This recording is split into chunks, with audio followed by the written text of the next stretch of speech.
Hadirin sekalian, agama ini adalah syarat mutlak seorang hamba yang ingin bahagia, selamat dunia akhirat. Jadi syarat ingin bahagia itu bukan rumah besar, bukan mobil besar, apalagi badan besar. Masya Allah. Ya. Jadi agamanya syaratnya. Nah, makanya 124.000 nabi dan rasul ini itu hanya membicarakan, memikirkan, mengusahakan menyempurnakan agama saja. Begitu.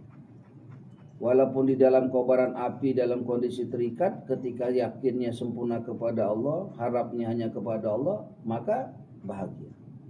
Tapi kalau toh misalnya rumahnya besar, mobilnya besar, semuanya besar, tapi agamanya bermasalah, itu pasti hidupnya jadi susah. Hari sekalian pembicaraan-pembicaraan seperti ini hari ini jarang kita dengarkan.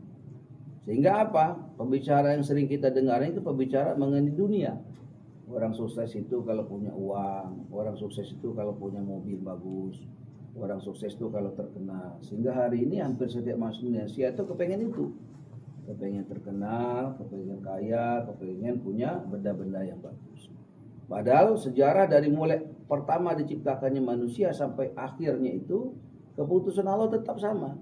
Bahwasanya kebahagiaan, keselamatan manusia di dunia sementara akhirat selama-lamanya hanya dalam mengamalkan agama sempurna. Sehingga dikatakan orang-orang yang dicintai Allah itu adalah orang-orang yang apa? Bukan orang yang memahami soal dunia, bukan orang yang menguasai dunia, tapi orang yang diberikan kepahaman mengenai agama. Bagaimana kita melihat orang yang paham agama itu? Orang yang paham agama itu orang yang merindukan akan amal agama. Orang yang bahagia ketika bisa amal agama. Inilah orang yang paham agama. Hari ini banyak sekali kita bisa melihat di masjid-masjid ya. Masjid ini sebagai ukuran apakah seorang itu paham akan agama atau tidak. Salah satu ukuran itu masjid. 5 waktu berjamaah itu menjadi salah satu ukuran seseorang itu paham nggak akan agama. Bagaimana mungkin dia dikatakan paham agama kalau sholat subuhnya ya kan berat untuk ke masjid. Bagaimana dia dikatakan paham agama kalau sholat zuhurnya berat untuk berjamaah di masjid. Bagaimana dikatakan paham agama kalau sholat 5 waktu fardunya nggak berjamaah. Tapi dia pendidikannya tinggi Pak. Rasulullah SAW itu paling tinggi. Tapi Rasul nggak pernah sholat yang namanya fardu tidak berjamaah.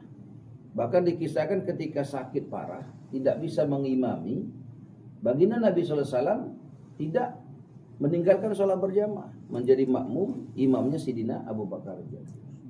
Maka kita bersyukur kepada Allah karena subuh ini Allah Subhanahu Wa Taala berikan kita kekuatan ya untuk sholat berjamaah, subuh berjamaah. Semoga nanti zuhur berjamaah, asar berjamaah dan seterusnya berjamaah.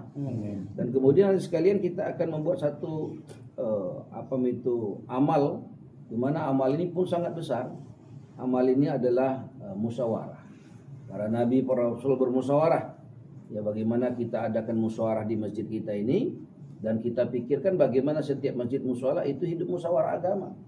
Kalau musyawarah agama dihidupkan, maka pikir umat ini sama seperti pikirnya baginda Nabi sallallahu alaihi wasallam. Apa yang kita pikirkan dalam musyawarah, bagaimana 100% manusia ini kenal, hidup, mati dalam keridhaan ampunan Allah Subhanahu Wa Taala.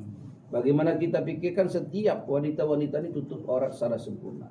Bagaimana kita pikirkan setiap anak-anak ini menjadi penghafal Quran, menjadi dai-dai Allah. Bagaimana kita pikirkan setiap masjid, rumah-rumah orang Islam ini hidup amalan agama sempurna sebagaimana masjid dan rumahnya baginda Nabi SAW. Hidup dakwah ilallah, talim wa ta'lim, zikir, ibadat Islam. Bagaimana kita pikirkan setiap manusia ini hadirin sekalian itu ambil bagian untuk apa? Untuk menyempurnakan agama sebagaimana zamannya para sahabat 124.000 sahabat Nabi. Maka hadirin sekalian ini musyawarah akan dibuka dengan doa, tidak ada doa khusus, dipimpin dengan pemimpin musyawarah. Pertama akan diminta laporan amal. Kita belajar menghisap amal kita sebelum amal kita dihisap Allah. Bagaimana fardu kita, bagaimana sunnah kita dan yang sebagainya. Yang selanjutnya nanti akan bentangkan tagaza agama. Ada program-program di masjid ini maka kita siap. Siapa yang nanti bagian muazzin, siapa yang ta'lim, siapa yang kebersihan dan sebagainya. Insyaallah bersedia insyaallah.